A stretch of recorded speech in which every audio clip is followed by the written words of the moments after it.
Hey there, deep divers. It's Julie B, and today I'm diving into the penultimate episode of Severance Season 2, which set up all of our main characters for what is sure to be a wild ride in an epic season finale. Episode 9, The After Hours, left the fate of most of our major characters hanging in the balance, especially Mark, Helly, Dylan, Irving, Cobell, and most of all, Gemma. Who might not make it out of season 2 alive and who could metaphorically die? Well, without further ado, let's get into it. So, what do I mean by metaphorically die? Well, Lumon can metaphorically kill people's innies by firing them, which equates to their death, but they haven't had the ability to kill people's outies until now. I predict that Mark will most likely be forced to complete Cold Harbor, and if he does, Gemma's outie, meaning her original identity and memories, will be permanently erased. Stick around for more on that, but let's start with Helena. Her scenes could actually foreshadow Gemma's fate. A key scene at the start of the episode shows Helena swimming, interspersed with close-up shots of a clock on the wall. In the UUR book, Rickon referred to the employer's clock on the wall taunting workers, and Helena seems to be living a similar kind of existence, despite her life of apparent privilege. The featuring of multiple shots of the clock on the wall, blended with shots of Helena swimming, implies that, like the innies, Helena's life is also strictly regimented and controlled. She may seem free, but she's living under her father's thumb and literally under his roof. Driven to work every day from there, too. And let's not forget, she was forced to go back to work as Helly against her wishes earlier this season, even after Irving almost drowned her. Helena is still a villain in my eyes, but she's not as privileged as she seems. Anyway, she has breakfast with her father watching, splitting a hard-boiled egg 6 ways. This could have several layers of meaning. First of all, the egg could be a reference to Helly/Helena's likely pregnancy. I'm convinced she's pregnant because she slept with both Outie and Innie Mark. Pregnancy has been a ubiquitous theme in the show, and as my friend Mr. Grant Gregory AI noticed, there has been foreshadowing already that Mark is going to be a father. For instance, there was this light from a Chinese restaurant after he departs from his conversation with Helena in an earlier episode. The only part of the sign that's lit up is Fu, which means father in Chinese, and when he gets in his car, we see it in the background right next to his face. Now, some fans think there could be something more disturbing going on. The fact that James Egan is watching Helena split and eat the egg could be a clue that he in fact impregnated her, his own daughter. He refuses to eat with her, just saying, "I'll watch," and then comments, "I wish you'd take them raw," which sounds kind of perverted, but I think it's just a reference to the fact that Kier used to eat raw eggs for breakfast every day, and it's a clue that James is just disappointed in Helena as a daughter, that she can't do anything right in his eyes, even the way she eats eggs. Interestingly, Helena cuts the egg on a plate depicting 2 people restraining a whipping boy, who appears in the center of the egg slices. A whipping boy was a boy educated alongside a prince in early modern Europe who would be beaten for the prince's transgressions in his presence. The prince was not punished himself because his royal status exceeded that of his tutor. The whipping boy here symbolizes innies on Severance, especially Helly, who is forced to suffer while Helena is able to live a life of privilege and wealth. The splitting of the egg symbolizes the severance process. This image might also represent the ultimate innie that Lumon is trying to produce in Gemma, in my opinion, an eternal innie. Because they've severed Gemma multiple times over, just as this egg has been divided multiple times. As I've explained in my previous theory videos on Gemma and Lumon's endgame, I believe that they're trying to turn Gemma into a prototype for a new kind of human by severing her many times and forcing her innies to suffer, becoming desensitized by constant exposure to things she finds unpleasant. Gemma has 24 innies who are forced to visit rooms that range from annoying, writing thank you notes, to upsetting, going to the dentist, to terrifying, being in a simulated plane crash. The names of the rooms correspond to the files the MDR team are refining, and Gemma can't enter a room until its file is complete. The end goal is for her to emerge as a perfect, docile child of Kyr, in my opinion, symbolized by the whipping boy surrounded by the egg slices, or severed cells. It's essentially a technologically advanced form of brainwashing, something the cult of Kyr has already been doing in the traditional sense for many years, starting young with children like Harmony Cobell and now Ms. Wong. The goal of the cult of Kyr is to tame the tempers, or flatten human emotions so they don't need to experience anything unpleasant, which is why they're putting Gemma through so much torture. Which brings me to Cold Harbor. In this episode, Cobell secretly meets with Mark and Devon and tells them if Mark has completed that file, Gemma is already dead. But I don't think this is literal. Now recall that in episode 7, the nurse asked Gemma what would be worse, suffocation or drowning, and she said drowning. They definitely asked her that question for a reason. Water has been an ongoing theme in this series, from the Lumon water tower to the bobbing for pineapples on video, to the more overt foreshadowing, such as the attempted drowning of Helena by Irving in episode 4 of season 2. Now in this episode, Helena happens to go swimming, so again, more hints regarding water.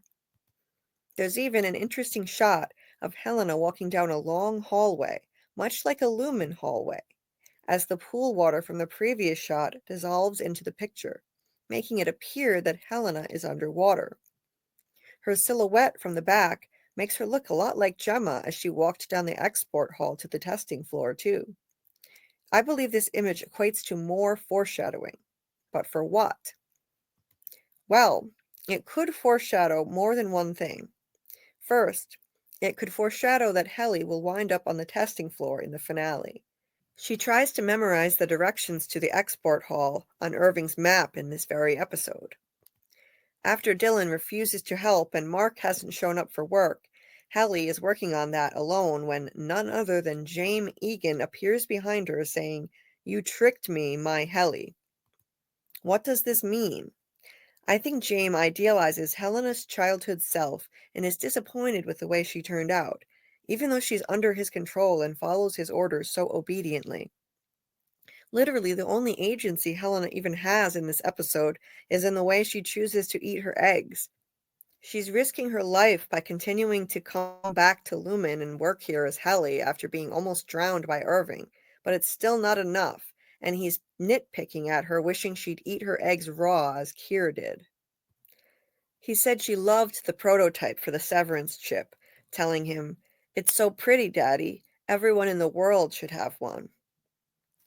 As Helly, Helena has been restored to a childish version of herself, so I think James calls her my Helly because he sees her as this version of his daughter that he misses before she became a disappointment to him.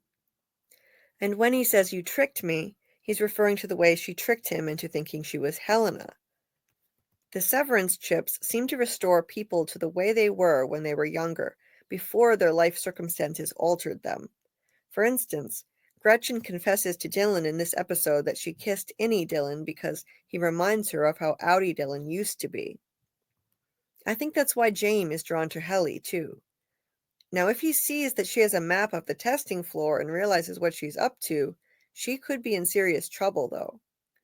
But if she's able to get away from him safely, she could use that map to locate the testing floor in the finale. Now, getting back to this image, what else could it foreshadow with the shot of the pool water blended with Helena's silhouette, which also looks a lot like that of Gemma? In a word, drowning. As I stated in my last video on Gemma and Lumon's endgame, I agree with Matt Gilbert, a great theorist in the Severance fan community, that the Cold Harbor room will mean drowning Gemma. However, I have a different opinion on the end result. I think that she will be only partially drowned, her head pushed underwater over and over in that room. This will be the ultimate form of torture for her innie who will visit that place, because for her innie, it will feel as if it's never ending. I predict that they'll let Gemma out of the room as they did with the other rooms, but her innie in there will be so traumatized by the feeling that she's being constantly drowned that it will result in her ego death, ultimately, or the death of her outy original self. In Buddhist teachings, the ultimate goal is to progress through stages called bardos, one of which was the title of episode 7 this season, which was all about Gemma, Chikai Bardo. This is an intermediate state between life and death, representing Gemma's current state. The ultimate goal is to be reborn, and to do that, one must experience ego death, or the loss of identity, which generally can only happen when one is close to literal death. And I think this is the goal of Lumon with Gemma. She will no longer have any of her memories or identity from her original life as Mark remembers her, and there won't be a way to reintegrate her or restore her to her former self. In episode 7, Gemma asked Dr. Maurer what will happen when she visits the final room, Cold Harbor, and he said, "The world will see you, and you will see the world." And I think he was actually telling the truth, but it will be a forever altered version of Gemma, an emotionless drone who will be presented to the world as a prototype and a selling point for their chips. I think they'll market her to the world according to their slogan that we've seen on Kier's license plates, Remedium Hominibus, meaning a cure for mankind. The Kier cult seems to view human emotion as the root of all problems. After all, even positive emotions can lead to pain and heartache. Love, for example, as we see in this very episode via Bert and Irving, but more on that later. I don't think the Egan's motives are altruistic, though. Ultimately, the goal of any cult is always to control people, and these chips would enable the Egans to control all of mankind in every way if they achieve their stated goal of spreading them worldwide. The level of mind control that they could employ through Severance is terrifying. So Gemma is in serious peril. At the very least, her original self will be effectively dead if Mark completes Cold Harbor, and in the worst case, she could literally die. Again, though, I think it's going to be metaphorical. Just her outie will die.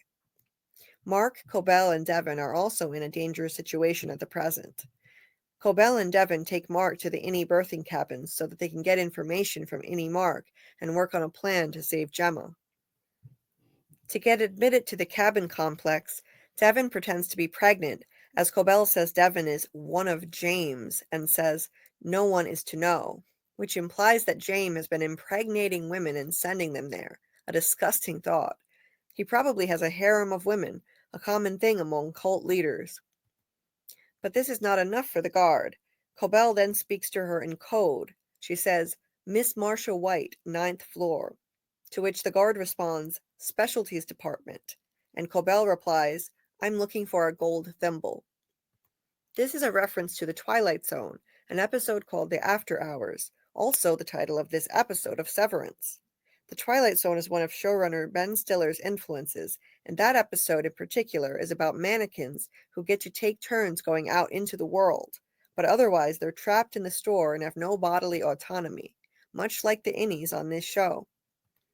Anyway, it turns out that Devon was right in her assumption that taking Mark into one of the cabins would automatically activate his innie.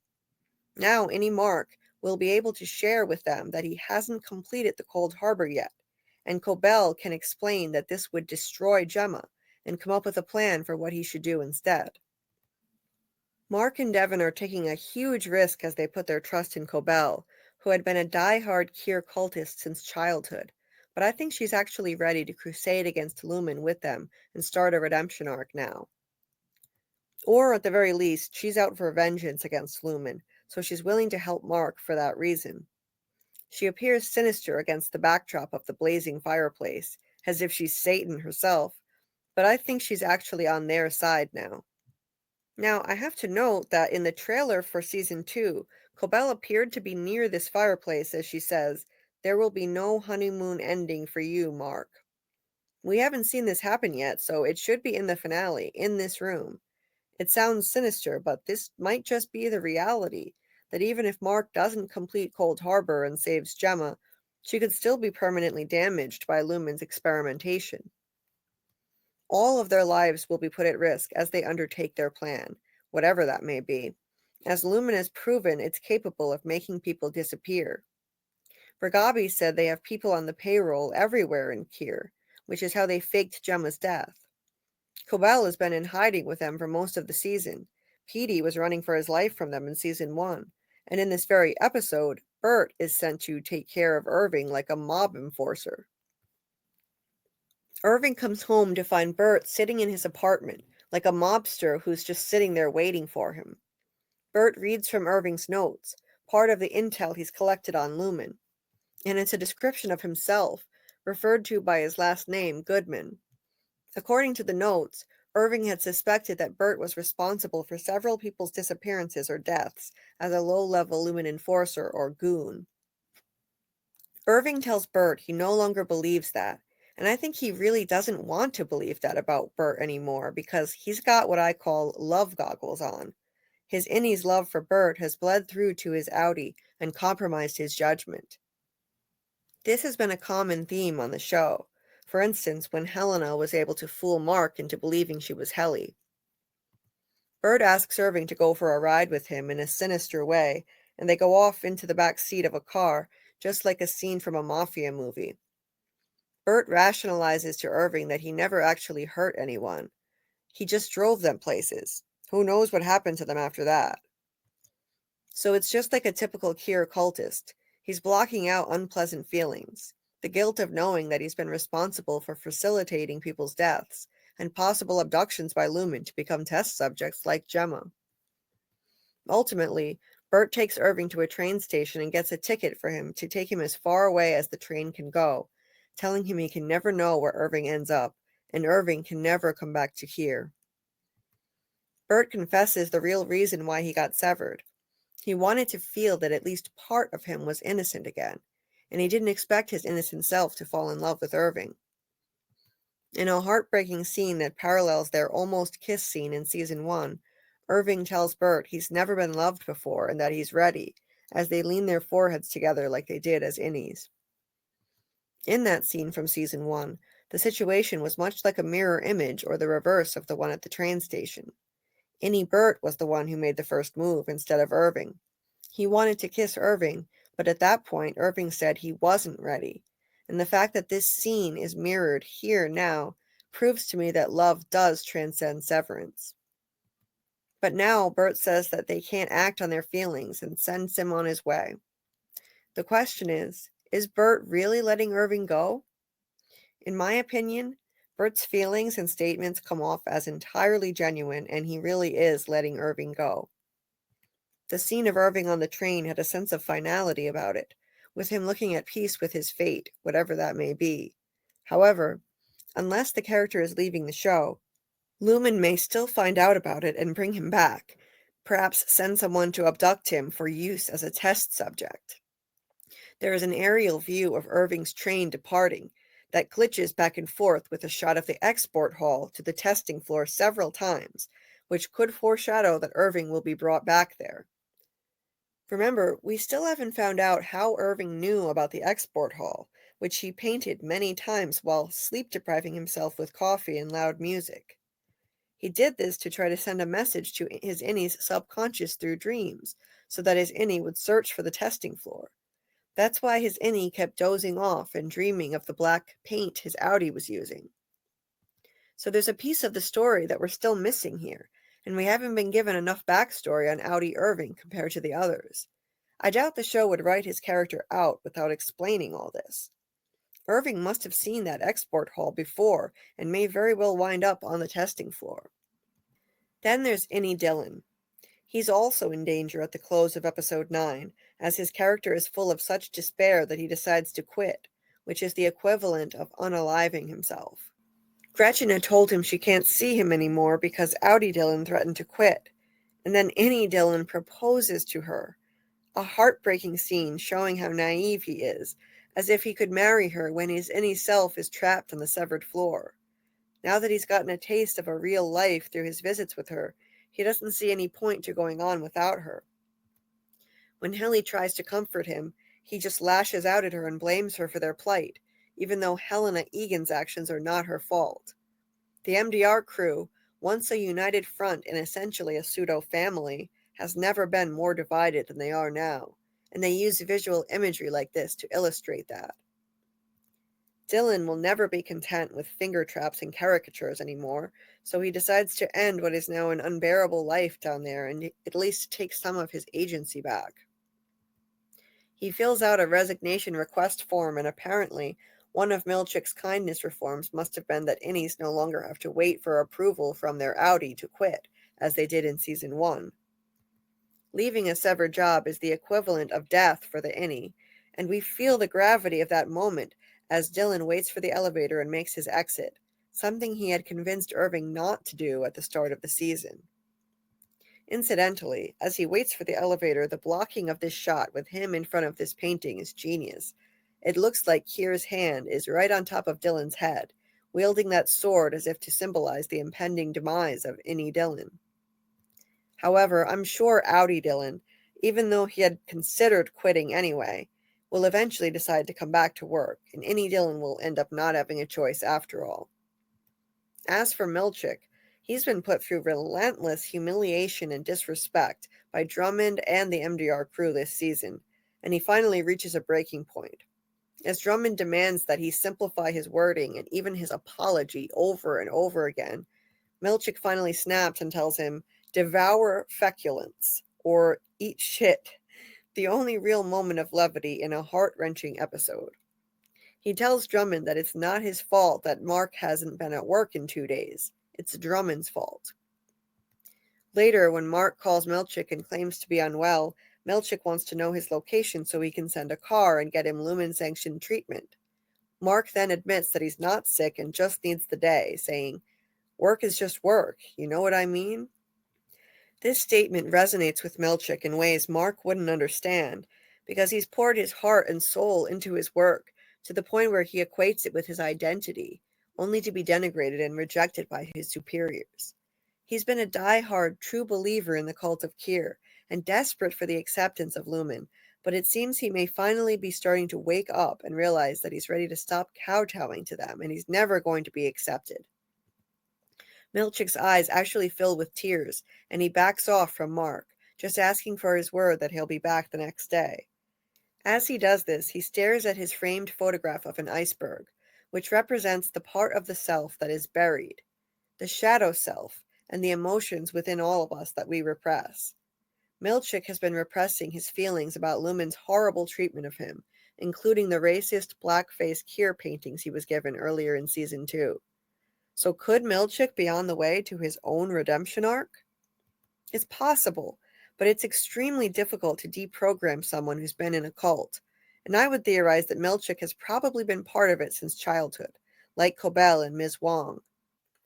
So I don't expect him to change overnight and help Mark free Gemma from the testing floor. That would be way too convenient, and his deprogramming from the cult will take a lot more time. And speaking of Ms. Wong, Milchick awards her with her own bust of James Egan's head, just like the one Cobell received for the Wintertide Fellowship. Milchick is doing this early because he clearly just wants to be rid of her. She had to be the one who anonymously reported him to Drummond for ridiculous things like using too many big words and misusing paper clips. He tells her that her bed will be moved from her parents' home to the Gunnell Egan Empathy Center in Svalbard, where she will work to steward global reforms. She won't even be given a chance to say goodbye to her parents, as a shuttle will pick her up from Lumon to take her away. Since the handbook requires her to make a material sacrifice, Milchick forces her to use the bust of James to smash her ring toss toy, the only vestige of childhood we've seen in Ms. Wong this season. This is consistent with the Kier cult's command that adherents must abandon childish folly and grow up, as Milchick told himself in front of a mirror in episode 6. It's odd that Milchick would tell her to smash an item with Kier's face on it, though. That seems blasphemous to the cult. But the fact that she did this with a bust of James' head could symbolize James' desire to be worshipped on the same level as Kier. Now Ms. Wong is off to work in a remote and freezing location far away from her family, thereby indoctrinating her even more into this cult. So that was my deep dive into the penultimate episode of Severance Season 2, which leaves all of our characters in limbo and puts all the pieces in order for an epic season finale. Fittingly, with this show's propensity for duality and mirroring of things, we're in the exact opposite situation from where we were at this point in Season 1, when the MDR characters were forming a united front and about to execute their OTC macrodat rebellion together. Instead, we're heading into this finale with the MDR characters more divided than ever, all on different tracks, heading in different directions with their fates hanging in the balance. And now I want to know what you think. If Mark completes Cold Harbor, do you think it will literally kill Gemma or just her outie, aka her original self? Is Cobell sincere in teaming up with Mark and Devon against Lumon, and can they trust her? Is Helena pregnant with Mark's child, or, God forbid, James' child, and maybe twins? Why is James seeking out Helly, and will she find the testing floor? What will Irving's fate be? Is his life still at risk? And what about Dylan? Will he return to his job, or are we just done with any Dylan now? So many questions heading into this finale. So let me know all your thoughts and theories in the comments. And if you enjoyed this video, please leave a like and subscribe. And until next time, keep on deep diving and let's see what we can uncover together.